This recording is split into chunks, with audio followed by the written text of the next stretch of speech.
ওই আবু যর গিফারি রাদিয়াল্লাহু তাআলা আনহুর কথা বলতেছিলাম। তিনি বললেন, বিবি রে, মন থেকে তুমি ভেঙে পড়ো না। আমি যে রহমতে নবীর কথা বললাম, আমি আবু যর এদিক সেদিক হয়ে যেতে পারি, জমিন এদিক সেদিক হয়ে যেতে পারে, পাহাড় জায়গা থেকে নড়ে যেতে পারে, আমার রহমত নবীর কথা নড়চড় হইতে পারে না। বলি সুবহানাল্লাহ। তিনি জমিন থেকে চলে গেলেন, বিদায় হয়ে গেলেন। বিবি এবং কন্যা আবু যরের লাশের পাশে বসিয়া কান্না করে, আল্লাহ,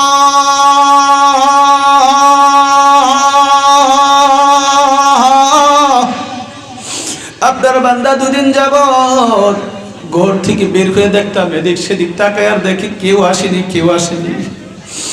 আমার মন বলতেছে আমি জমিনে থাকবো না, চলে যাব। আবার রহমতি নবী বলেছে, একজন মানুষের বেলা এমন ঘটবে, আমি তো সেই মানুষটা, আমি তো কোনো মানুষ দেখতে পাচ্ছি না। ওগো মালিক,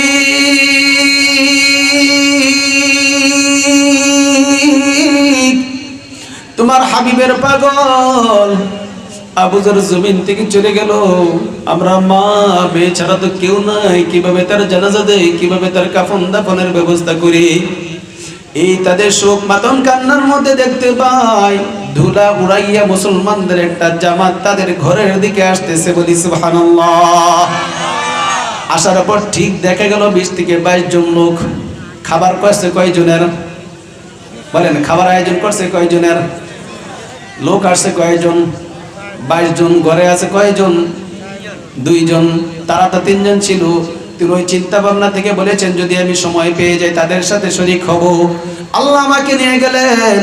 আমার নবীজি সাল্লাল্লাহু আলাইহি সাল্লামের সাহাবীরা যারা ওই মজলিসে ছিল না, তারা যখন আসলো, তারা বলতেছে, হায় রে আবু যর, আজকে বছর কয়েক হয়ে গেল আমরা তোমারে খুঁজে পাই না। তুমি মুমিনদের মধ্যকার দ্বন্দ্ব বিশ্বাস দেখিয়া তুমি জনবসতিপূর্ণ এলাকা ছেড়ে দিলা, বনাঞ্চলে চলে আসলা। মনে বড় স্বাদ ছিল তোমার সাথে একটু কথা বলবো, তোমার সাথে খুশ গল্প করব। কিন্তু নবীজি সাল্লাল্লাহু আলাইহি সাল্লাম যা বললেন তার বাস্তবতা হয়ে গেল। তারা এই চিত্র দেখে আবু যর রাদিয়াল্লাহু তাআলা আনহুর জন্য কাফন দাফনের ব্যবস্থা করলেন, কবর খুললেন, ওই বনেই তাকে সমাধি দিলেন, ওই বনেই তাকে কবর দিলেন। কবর দেওয়ার পর আবু যরের বিবি বলতেছে, আপনাদের জন্য আমরা একটু মেহমানদারির ব্যবস্থা করে রেখেছি, একটু মেহেরবানি করিয়া যদি মেহমানদারি গ্রহণ করেন। বলি সুবহানাল্লাহ। নবীজি সাল্লাল্লাহু আলাইহি সাল্লাম 20 থেকে 25 বছর আগে একটা কথা বলেছেন, তার বাস্তবতা হয়েছে কি হয় নাই? বলেন, হয়েছে কি হয় নাই? আরে কেমন নবী, কেমন নবীর উম্মত আমরা হইলাম বুঝি না। আলোচনা শুরুতে বলছিলাম আমরা কেমন নবীর উম্মত হয়েছি জানেননি? নবী আমাদেরকে কেমন মহব্বত করেন, কত মায়া করেন, কত দরদ করেন। মদিনা শরীফ যখন নবীজি গেলেন, মক্কা ছেড়ে যখন নবীজি মদিনাতে গেলেন, যাবার পর মদিনার একজন কৃষক গ্রাম্য মানুষ, এইটা সরল মনের সাদা মানুষ। বলেন, সরল মনের, জোরে বলেন, সরল মনের। আমাদের দেশে এরকম মানুষ আছে না নাই?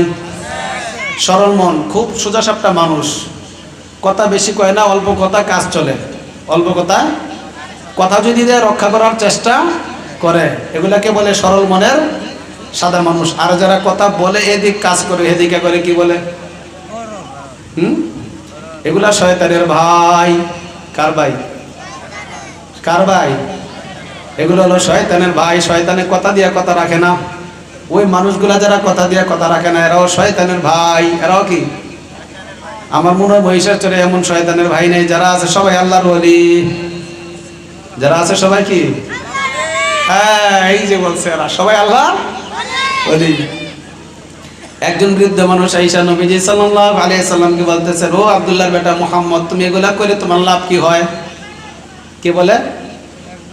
একজন বৃদ্ধ সরল মনের সাদা মানুষ, মদিনা খেটে খাওয়া মানুষ, নবীজিকে আয়েশা বলতেছেন, ও আব্দুল্লাহর বেটা মুহাম্মদ, তুমি এগুলা করে কি মজা পাও, কি লাভ পাও? বাপ দাদা ধর্মই তো ভালো ছিল, মানুষকে বাপ দাদা ধর্ম বুলাইয়া এক আল্লাহরে ডাকতেছো, তোমার কি লাভ? এগুলা কেন করতেছ? আমার রহমতের নবী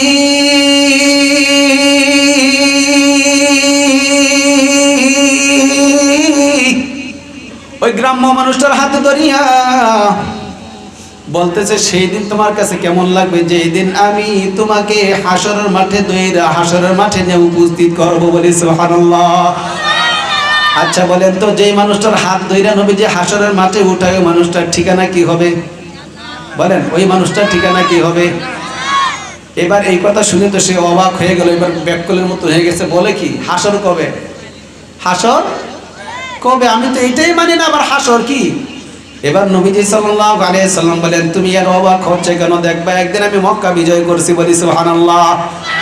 সে অবাক করে বলতেছে, যে মক্কা তোমাকে তাড়ালো, যে মক্কার মানুষ তোমাকে থাকতে দিল না, ওই মক্কার মানুষদেরকে তাড়াইয়া তুমি কিভাবে মক্কায় যাইবা? নবীজি বলেন, আমার আল্লাহ সেই রাস্তা করে দিবে, আমি আবার মক্কা বিজয় করব। বলি সুবহানাল্লাহ। এই কথা শোনার পর তার মনের ভিতরে অবাক কাণ্ডটা আরো বেড়ে গেল, অবাক হয়ে গেল, আরো সে অবাক হয়ে গেল। এরপর নবীজি সাল্লাল্লাহু আলাইহি সাল্লাম বলেন, শুধু মক্কা নয়, আজকের জমিনে দুইটা সাম্রাজ্য, রোম এবং পারস্য সাম্রাজ্য, দুনো জায়গায় কালিমার পতাকা উড়বে। বলি সুবহানাল্লাহ। এই মুরব্বী এখনো ঈমান আনে নাই। নবীজির কথা শুনে সে এবার জুলা, দেখি কি হয়, দেখি কি। সে শুধু বলছে, আব্দুল্লাহর বেটা মুহাম্মদ, তুমি এগুলা করে কি পাও? লাভটা কি? ছেলে থেকে বাবাকে আলাদা করে দাও, বিবি থেকে স্বামীকে আলাদা করে দাও, দেশ ছেড়ে দিয়ে আসলা, তারপরও কালিমার কথা বলো, এক আল্লাহর কথা বলো, এগুলো বলো কেন? সবাই যেভাবে আছে এভাবেই থাকো, সমস্যা কি? তখন নবীজি বললেন, তুমি আজকে অবাক হচ্ছ, সেই দিন তোমার কাছে কেমন লাগবে? যেই দিন আমি হাসরের মাঠে তোমার হাত ধরে তোমাকে মাঠে উঠাবো, সেই দিন কেমন হবে? যেদিন রোম পারস্যে সাম্রাজ্যগুলোতে কালিমার পতাকা উঠবে, সেই দিন তোমার কাছে কেমন লাগবে? যেই দিন দেখবা মক্কার কাবা ঘরে মূর্তি নাই, আল্লাহর কালিমা চলে, সেই দিন কেমন লাগবে? বলি সুবহানাল্লাহ। ওই লোকটা জীবদ্দশায় দেখলো নবীজির জীবদ্দশায় নবম হিজরিতে মক্কা বিজয় করছেন। বলি সুবহানাল্লাহ। মক্কা বিজয় দেখার পর সে বলতেছে, একটা তো হয়ে গেছে। একটা কি? কথা বলছে কয়টা? তিনটা। এরপর সে দেখলো ওমর রাদিয়াল্লাহু তাআলা আনহুর শাসনামলে রোম পারস্য দুটো বিজয় হয়ে গেছে। বলি সুবহানাল্লাহ। যখন এই দ্বিতীয়টা হয়েছে, তার মনের ভিতরে এবার এই খিচুড়ি পাকানি আরো শুরু হয়ে গেছে। আরে ঘটনা কি? মক্কা বিজয় হলো, রোম পারস্য বিজয় হলো, তাহলে যেই কথা মুহাম্মদ বলেছে সেটাও তো হবে। হাসরের মাঠে তো আমি তার হাত ধরেই উঠবো। বলি সুবহানাল্লাহ। ওমর রাদিয়াল্লাহু তাআলা আনহু খলিফা, এমন সময় বৃদ্ধ লোকটা আসছে। আসার পর ওমর রাদিয়াল্লাহু তাআলা আনহু তাকে দেখে মাথার পাগড়ি খুলে বিছনা বিছাই ওরা বসাইছে। সুবহানাল্লাহ বলবেন না? কেন কেন? এখনো কিন্তু সে মুসলমান না, নামাজ পড়ে না, আল্লাহ ডাকে না, এখনো সে অমুসলিম। কিন্তু ওমর রাদিয়াল্লাহু তাআলা আনহু মাথার পাগড়ি খুইলা মুরব্বিকে বসার জন্য বিছনা বানায় দিয়ে বলতেছে, আপনি এখানে বসেন। লোকটা তো অবাক হয়ে গেল। আরে একজন মুসলিম রাষ্ট্রপ্রধান, মুসলিম খলিফা, এত সাম্রাজ্য সে জয় করলো, অর্ধ পৃথিবী শাসন করে, সেই লোক আমাকে বসায়। ওমর রাদিয়াল্লাহু তাআলা জিজ্ঞেস করলেন, মুরব্বি ঘটনা কি? তিনি বলতেছেন, দেখো তোমার নবী মুহাম্মদ রাসূলুল্লাহ যেই কথা বলছে, এক নাম্বারটাও হয়েছে, দুই নাম্বারটাও হয়েছে, তো তিন নাম্বারটার বাকি থাকবো কো? এটাও হবে। আমি কালিমা পড়তে আসছি। বলি সুবহানাল্লাহ। আমি কি পড়তে আসছি? সাহাবীরা জিজ্ঞেস করলেন, ওগো আমিরুল মুমিনিন, এই লোকটা এখনো মুসলমান হয় নাই, তার জন্য আপনি পাগড়ি বিছায়া বিছনা বানাই দিলেন, কারণ কি? আমিরুল মুমিনিন খলিফাতুল মুসলিমিন হযরত ওমর রাদিয়াল্লাহু তাআলা আনহু বলেন, তোমরা দেখো নাই, আমি রহমতুল নবীর বয়ান দেখেছি। আমার নবীজি তার হাত ধরে বলেছি, তোর হাত ধরে আমি তোকে হাসরের মাঠে উঠাবো। বলি সুবহানাল্লাহ। আর আমার নবীজি যার হাত ধরে হাসরের মাঠে উঠায়, তার ঠিকানা হলো আল্লাহর জান্নাত। বলি সুবহানাল্লাহ। যে নবীজি সাল্লাল্লাহু আলাইহি সাল্লাম বলেন, ওয়াজকুরিনের কাছ থেকে দোয়া চাইও। ওমর রাদিয়াল্লাহু তাআলা আনহুর সাথে সাক্ষাৎ হয়ে গেল। সাক্ষাৎ হওয়ার পরে ওমর রাদিয়াল্লাহু তাআলা আনহু, আলী রাদিয়াল্লাহু তাআলা আনহু, তারা দুজন গিয়ে দেখে মদিনার কোনো এক প্রান্তরে, মদিনায় নয়, মদিনার কোনো এক প্রান্তরে কোনো এক গ্রাম্য অঞ্চলে তিনি কটা বকরি বা মেষ চড়াচ্ছেন। জিজ্ঞেস করলেন, ওই লোকটাকে? বলে, এটা ওয়াইস করুনি। তিনি কাছে গেলেন, সালাম কালাম বিনিময় হলো। জিজ্ঞেস করলেন, ভাই তোমার নাম কি? তিনি বলেন, আব্দুল্লাহ। আমার নাম? তুমি করো কি? বলে, আমি আল্লাহর কাজ করি। কার কাজ করি? আচ্ছা ভাই তোমার নাম কি? তোমার মায়ে তোমার কি নাম রাখছে? তোমার মায়ে তোমার কি নাম রাখছে? যখন এই কথা বললেন, ওয়াজকুরিনি বলে, ভাই আপনি কি আমার এত কিছু জানতে চান? ঘটনা কি? আমার হলিয়া এত কিছু জানতে চান, কারণটা কি? তিনি তখন পরিচয় দিলেন, আমি হলাম ওমর, আর আমার সাথে যে আছে সে হলো আলী। এই কথা শুনে তিনি লাফ দিয়ে দাঁড়ায় গেলেন, হাই হাই, আস্তাগফিরুল্লাহ, আস্তাগফিরুল্লাহ, আমি ওয়াজকুরিনি নবীজির সাহাবীদের সাথে বেয়াদবি করে ফেলেছি, আমাকে মাফ করবেন, আমি আপনাদের চিনতে পারি নাই, আমাকে মাফ করবেন। তখন ওমর রাদিয়াল্লাহু তাআলা বলেন, ভাই তুমি আমাদের কাছে ক্ষমা চেও না, নবীজি বলেছেন তোমাকে দিয়ে আমরা দোয়া করাতাম, তুমি একটু আমাদের জন্য দোয়া করে দাও। বলি সুবহানাল্লাহ। চিন্তা করছেন কোথায়? ওমর জান্নাতের সার্টিফিকেট পাওয়া, আলী সার্টিফিকেট পাওয়া, জান্নাতি ঘোষণা করেছেন নবীজি। জান্নাতের বালাখানা দেখে এসে বলেছেন, আলী তোর জান্নাত দেখে এসেছি, ওমর তোমার জান্নাতের ঘরটা দেখেছি, আমার মন ভরে গেছে। সে ওমর, সে আলী ওয়াজকুরিনের কাছে দোয়া চায়। হাসরের মাঠের চিত্র, আল্লাহ পাক জান্নাতীদেরকে ফয়সালা করে জান্নাতে দিবেন, জাহান্নামী মানুষগুলা কিছু জাহান্নামে পড়ে থাকবে, এখনো সবার চূড়ান্ত ফয়সালা হয় নাই। ওয়াজকুরিনী পাগলা জান্নাতে ঢুকতে যাবে, জান্নাতে ঠিক গেটের কাছাকাছি যাওয়ার পর দরজাটা আস্তে আস্তে আস্তে আস্তে লক হয়ে যাবে। এই চিত্র দেখার পর মন ভালো লাগবে না খারাপ লাগবে? হ্যাঁ, ওয়াজকুরিনী পাগলা বলবে, হাই হাই, জীবন ভর ইবাদত করলাম আল্লাহর, গোলামি করলাম আল্লাহর, খিদমত করলাম মার জন্য, যে নবী আমার জন্য এত কথা বললো, আমার জন্য জান্নাতের দরজা বন্ধ হয়ে যায়, ঘটনা কি? তিনি কিছুটা চমকিত হয়ে যাবেন, বিস্মিত হয়ে যাবেন, হাই হাই কি হলো?